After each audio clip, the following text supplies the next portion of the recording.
Like, you know me, I was crazy. And I had to say something to him. Like, hey, man, who the fuck do you think you are to pick us? You know, like, we don't have it hard enough. And he goes, get the fuck out of here. And I left. And then I saw him a year later at the Laugh Factory at the Monday Night Showcase. I was showcasing. And he was there with a bunch of, in those days, San Francisco would come down, 6 guys, and they would set up a showcase with Jamie Masada. And Jamie would decide who would make it. And then kids from Portland would come down. Yeah. I caught him at a San Francisco one. And he was bitching in the back that they wouldn't put his guys on. And I'll never forget walking up to him going, remember me, motherfucker? Did you see that 20? Yeah. And here you are sweating like a fucking pig. Don't feel good, does it? And he just fucking beamed at me, and I never saw him again. And I always asked, he's been out of the business for 20 years. Snatch or Scratch. Or he had one of those fucking singular cool names, you know. Seth or one of those fucking. It's nice. It's nice. I mean, I guess it's nice when you see people that treated you like so much shit to go past them. But I have such a fucking needy personality that even the people that treated me like shit, once they come up and they're like, hey man, congrats on all the success, I go, hey, thank you so much. I really appreciate it. Like, I have a hard time, like, and I don't think there's been that many people that have been complete and total dicks to me. I let bygones be bygones, but it's the situation to me feels like this. You ever have that girlfriend you dated in college? Yeah. She keeps in touch with you. Yeah. And every time you go to Tampa, you take her out to dinner with her husband and your wife, and you're looking at her, and the whole time you're all giggling, ha, ha, ha, ha, drinking whatever wine, but you're looking at that bitch going, and when I used to tie you up and make you suck my balls like a savage, because you're looking at him, he's like, and he's kissing her, and you're like, ugh. She used to lick my asshole with that tongue, and they're at the table like, oh, we love each other. And you're like, yeah, she loved me too. So I whipped her with a belt and made her suck fucking hummus off my nutsack. That, you know what I'm saying? Like, you know you won. Yeah. Like, this guy's trying to be a nice guy, but you're like, well, shut up, dog. I used to fuck her in the ass with egg yolks and throw eggs at her at the same time. You know what I'm saying? When you do that, then you come see me. You're over there playing like you believe this fucking dirty horse. She's an animal. She's a fucking animal. That's what it feels like when you see those people who doubted you now. Like, yeah. Even though you're cool with them, yeah, now you got the upper hand. Yeah, but Segura and I always talk about this. Everything feels fleeting, always. What do you mean? Like everything, like the first time I started selling tickets, I remember calling Tom going like, how long do you think this will last? And he goes, I don't know, man. I feel the same way. Like, you always feel like, do you ever feel like you got one over on people where you're like, I know I think I'm funny, but I didn't think anyone else would ever think I was funny. All the time. Yeah.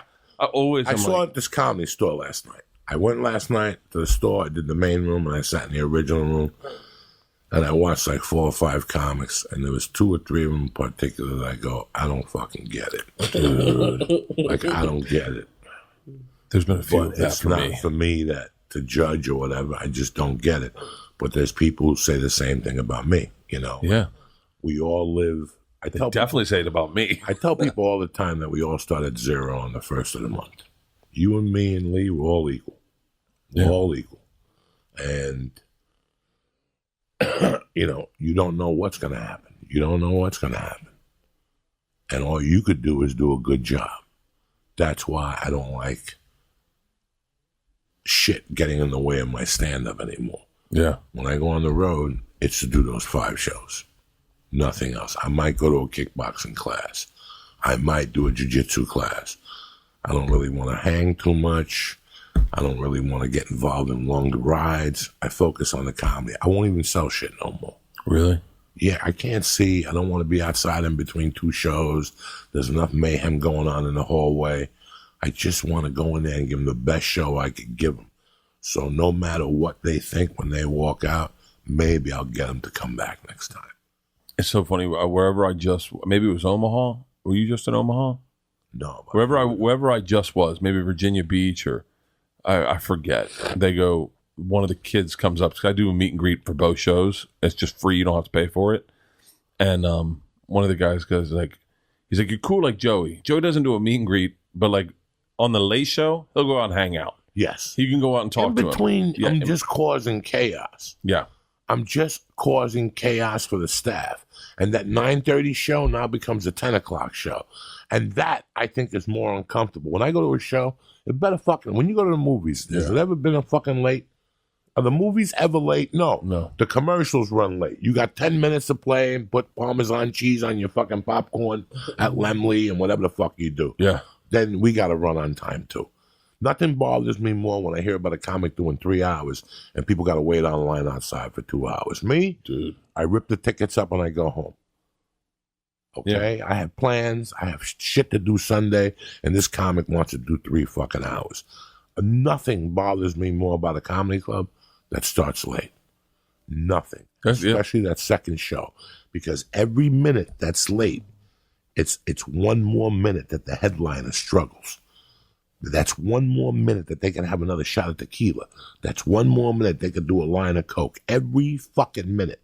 That's why there's clubs I love, nice staff, but I can't work with them. Yeah. Because they're on fucking late time. 7 o'clock to 7:20. Now that means already... Now it's a sold-out show. So guess what? That show don't start till 11 o'clock. That means we're there till 12:30. That means that there's people that are so excited to see BERT KREISCHER that they started drinking at 5. And you know this, Bert. I do. You know, a couple of weeks ago, they were doing a thing called Ozfest. Okay? I'm 50. You're 40. The thing starts at 12. You and I both know we're not showing to a New Year's show at midnight. Yeah. It goes till midnight. I think Ozzy came up at midnight. But it started at lunchtime. By 4 o'clock, I could have taken bets for puke puddles. From how many people started at 10, easy. Getting overexcited. When people come see us, they get overexcited. Every one of us. I had a guy having 420 in Columbus. The guy fucking had a seizure from eating edibles. And they wanted to cancel the show. And I go, the show must go on. His friends wanted to see me so bad that they told him he's going to the hospital by himself. And they stayed there and watched the show. They came in with a fucking hospital room and they took him out like a bed. You know, I remember going to concerts. That's why when meeting BERT KREISCHER at 5 and doing lines of coke and a half a Quaalude. And by the time you get to the concert, you're out of your fucking mind. Dude, that's every... So I am counting on this club to be on time. I get 7:05. Yeah. I'll cut back 5 minutes. That's why I started doing a 2-man show. I'll cut Lee down to 5. Whoever's working with me down to 7. But that late show has got to start on time. Mm-hmm. Because if not, it comes out of the headliner's hide. Some guy's going to say something. They're hammered. They're hammered. That's not fair to you, and that's not fair to them.